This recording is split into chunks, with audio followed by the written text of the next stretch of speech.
जगदम्बा घर में दियरा बाढ़ आईनी है।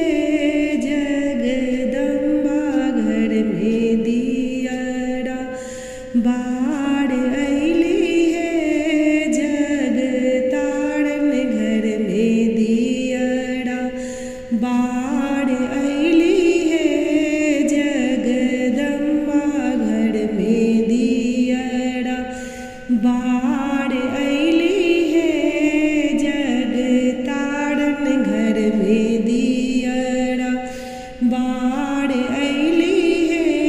जगदम्बा घर में दियरा बाढ़ आईली दियरा बाढ़ आईली है।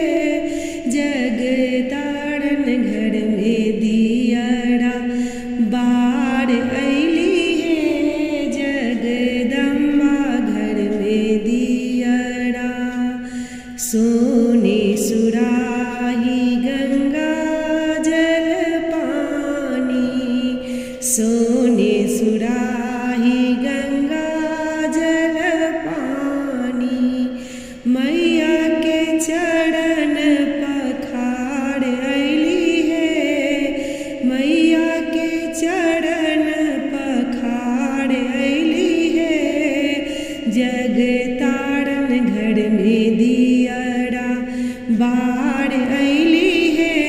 जगदम्बा घर में दियरा बाढ़ आईली है।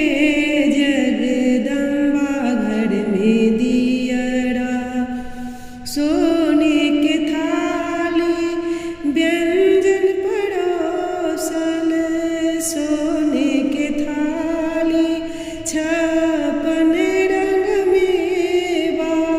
मैया के भोग लगाई आईली है।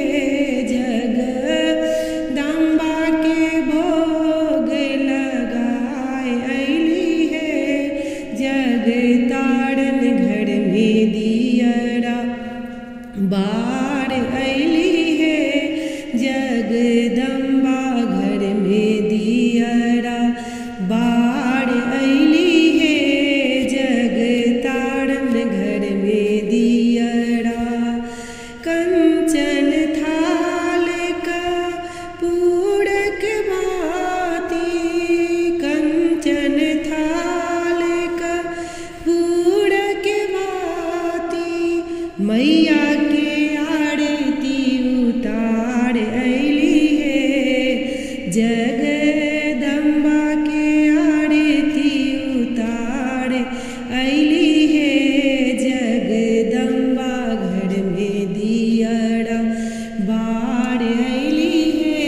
जग तारन घर में दियरा बाढ़ आईली है। जगदम्बा घर में दियरा सोने पनवाटी में पान के वीरा। सोने पनवाटी में पान के वीरा। मैया के ओठ रंगाई आईली है।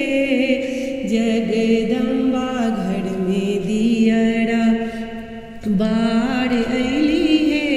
जग तारन घर में दियरा बाढ़ आईली है। जग तारन घर में दियरा बाढ़ आईली है।